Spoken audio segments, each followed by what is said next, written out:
Oke, sekarang kita lanjut ke komposisi zat. Komposisi zat ada yang dalam bentuk persen massa, ini secara teoritis. Jadi misalnya persen massa komponen penyusun zat itu sama dengan massa komponen bagi massa zatnya dikali 100%. Kemudian komposisi zat secara teoritis itu persen massa unsur dalam senyawa sama dengan angka indeks. Angka indeks yang aku sebutin tadi, misalnya N2S itu angka indeksnya N itu 2 ya. Angka indeks dikali AR unsur. Jadi kalau tadi Na2S ya, angka indeksnya Na-nya 2, AR-nya 23, dibagi MR senyawa. MR-nya berarti jumlah air semuanya dikali 100%. Terus nanti ada lagi menentukan rumus air kristal atau senyawa hidrat. Pertama kita kalau ini sih jarang ya. Karena kalau air kristal itu contohnya nanti aku contohin. Pertama tentang ini dulu ya. Tentang ini komposisi zat secara teoritis dan komposisi zat dalam persen massa.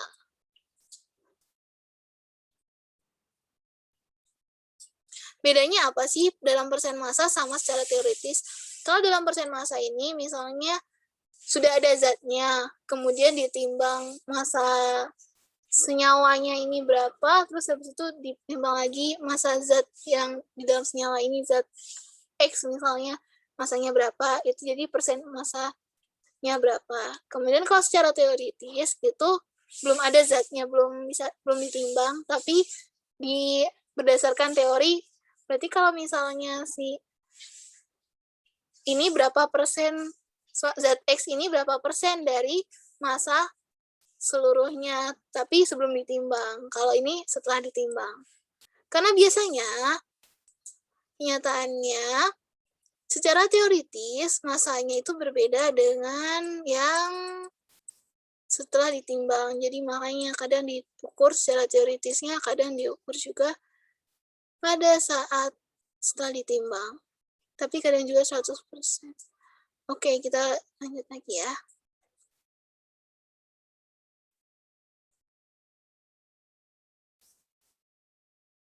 Komposisi zat dalam persen massa. Contoh soalnya.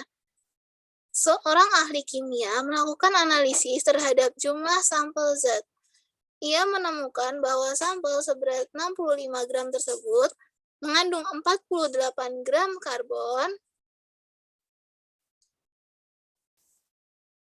9 gramnya hidrogen, 8 gramnya oksigen. Totalnya 65 gram. Nyatakan komposisi zat tersebut dalam persen massa. Oke.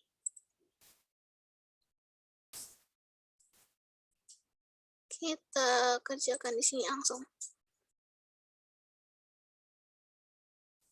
Kan totalnya ini 48 tambah 9 ini 48, 9, jadinya 57 tambah 8, ya 65 ya, totalnya benar 65, berarti senyawanya ini hanya ini ya, karbon, hidrogen, oksigen murni itu. Sekarang kita hitung komposisinya. Pertama hitung karbon dulu aja. Persen dari karbon. Kalau ini berdasarkan yang tadi nomor 1 ya. Kalau yang nomor 2 kan teoritis. Yang nomor 1 dalam senyawanya setelah ditimbang. Ini kan analisis, berarti dia sudah di sampel zat, sudah ditimbang. Sampelnya seberat 65 gram. Berat C-nya berapa? 48 gram. Massa C 48 gram. Terus massa totalnya? Massa C 48 gram. Kemudian massa totalnya itu 65 gram. Kali 100%. Oke.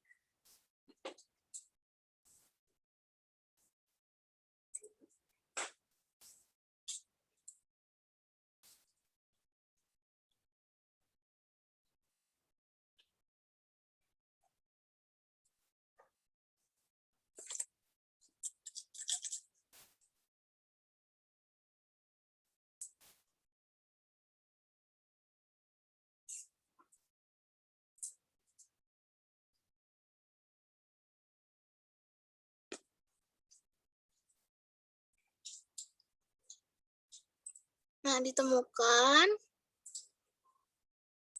Jauh. Maka hasilnya 73,85 gram.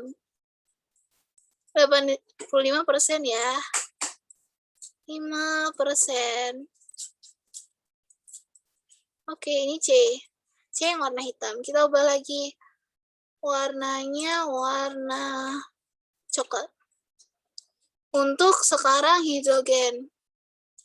Hidrogennya persen hidrogen. Sama dengan hidrogen di sini kan ada 9 gram. Per hidrogen total, hidrogen senyawanya, sampelnya, totalnya kan 65 gram. Dikali 100%, caranya sama semua. Begitu juga nanti yang oksigen.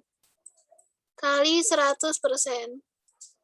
Kan 65 gram kali 100%. Sama dengan ini nanti kalau dihitung hasilnya 13,85%. 5%.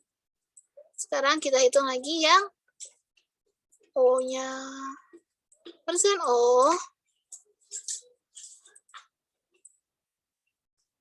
sama dengan O-nya di sini kan 8 gram. Per totalnya kan 65 gram. Kali 100%.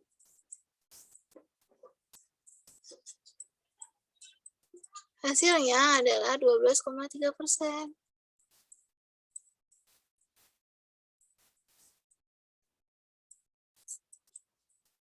Oke.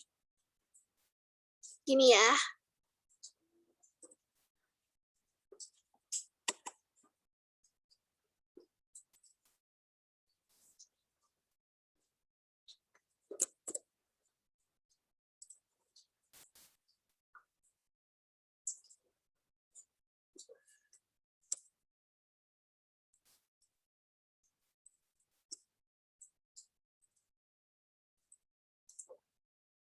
Cocokkan lagi. Yo, benar. Sama ya caranya. Lalu kita lanjut ke komposisi zat tadi kan dalam persen massa. Sekarang yang secara teoritis. Yang tadi kalau di awal ini nomor 2, yang ini. Oke. Contoh soalnya, tentukan persen massa unsur C, H, dan O dalam senyawa glukosa C6H12O6. Oke. Berarti ini yang secara teori ya, yang ditanyakan. Caranya adalah, pertama kita tentukan dulu C-nya. Persen.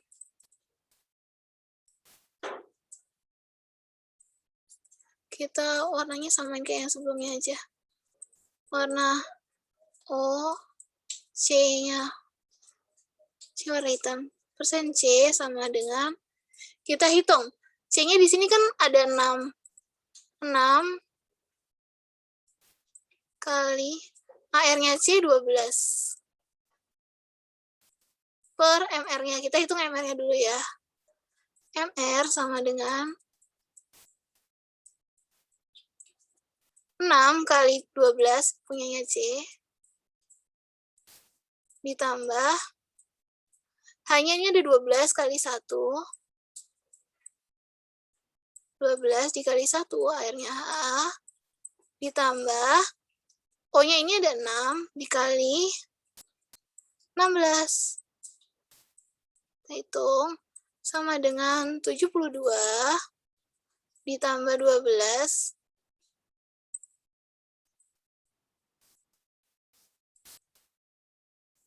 ditambah 6 kali 16. 60, 96 ya. Kita hitung. Ini 84 tambah 96, berarti 180. Oke, berarti ini per 180. kali 100%.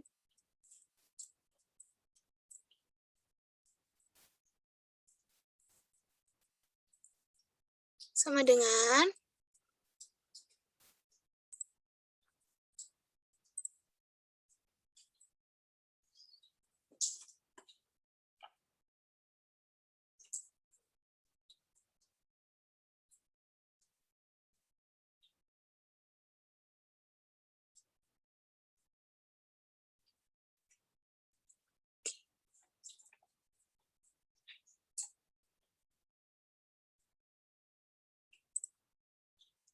kita lanjut lagi sama dengan tadi kan 6 kali 12 dibagi 180 sama dengan 40%.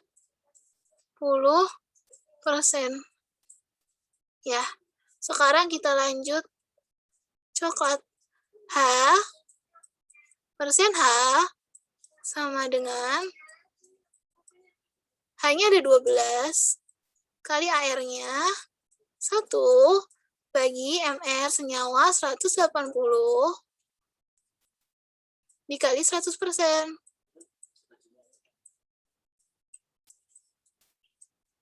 Berarti sama dengan hasilnya adalah 12 kali 1, berarti hasilnya 6,7%.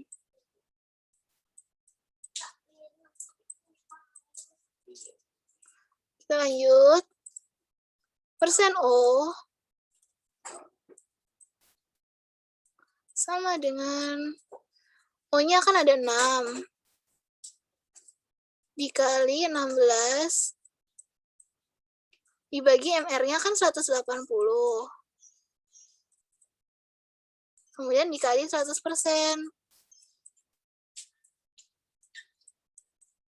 Maka hasilnya adalah dapat 53,3%. 53,3%.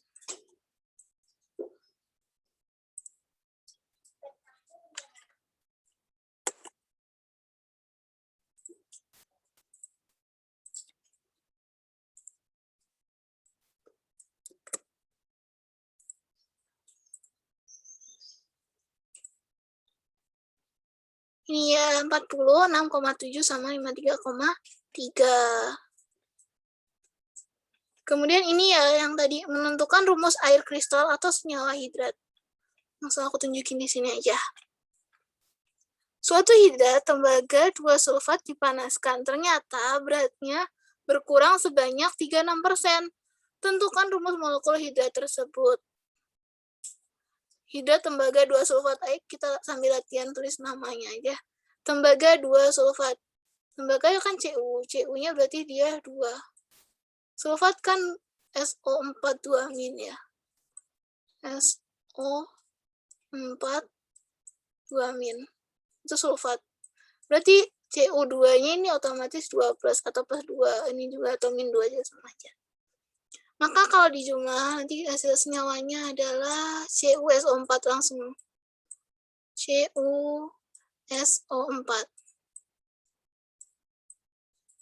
Nah, gini ya senyawanya. Tapi di sini ada berikatan dengan H2O. Maksudnya hidrat itu seperti ini. Jadi ada NH2O. Ini N-nya nggak tahu bisa 7, bisa berapa saja. Kemudian, nah, senyawa ini ketika H2O-nya hilang, sisa ini saja, tembaga 2 sulfatnya aja, itu berkurang masanya 36%.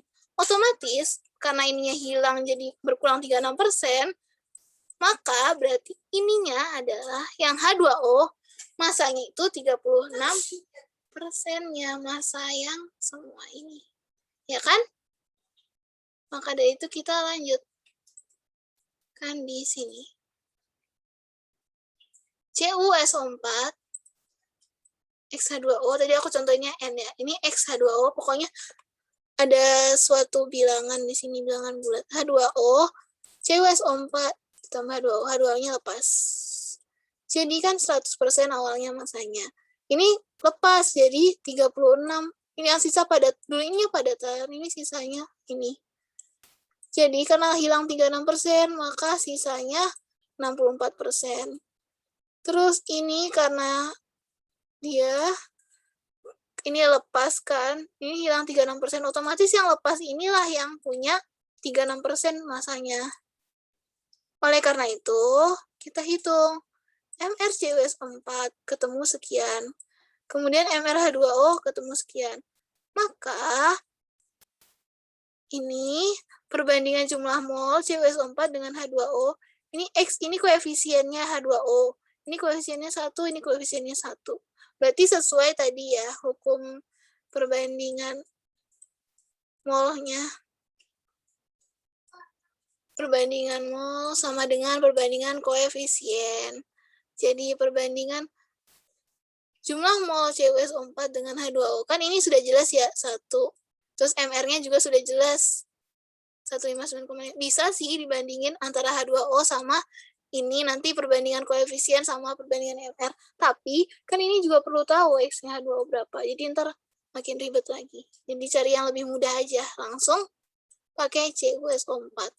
Masukin deh mol CuSO4 banding mol H2O.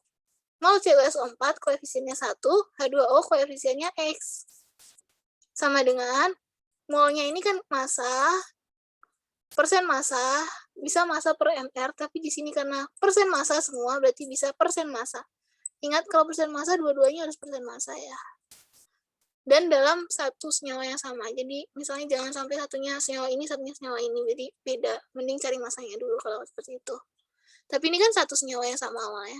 Jadi persennya jadi 1 kan. Ini 64%, satunya 36%. Satunya ini MR-nya sekian, satunya MR-nya sekian. Jadi deh persen massa dibagi MR, 0,4. Ini persen massa dibagi MR-nya 2.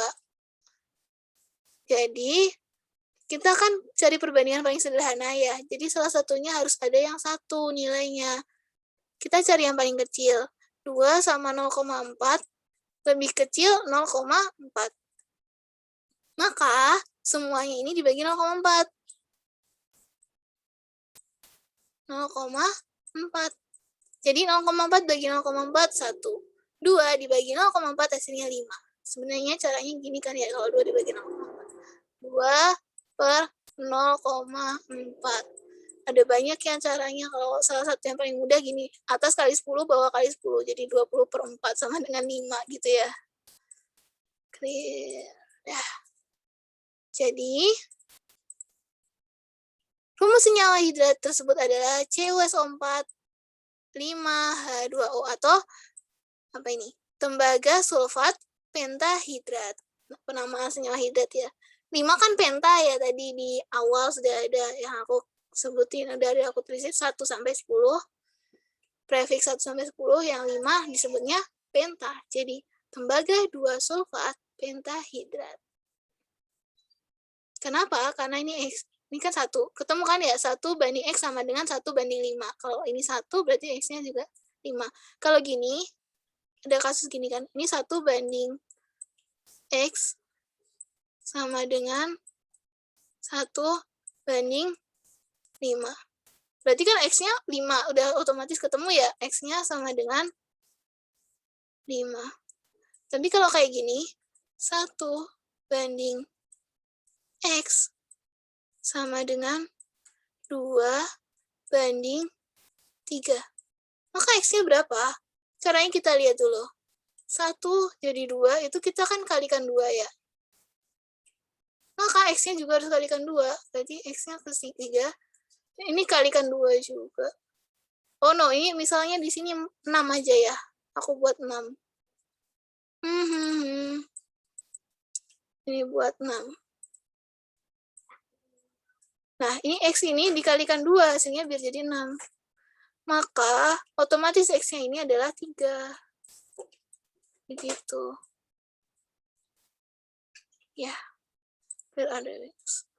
Dan sekarang, seperti ini caranya. Intinya, kita lihat dulu. Kan ini berkurang 36%. Otomatis karena yang lepas H2O, maka 36% itu milik H2O. Terus CuSO4 di sisanya 100% dikurang 36% alias 64%. Berkurang 20%, berarti 20%-nya milik H2O. Terus untuk mengetahui berapa nilai X-nya, kita cari perbandingan koefisien sama dengan perbandingan mol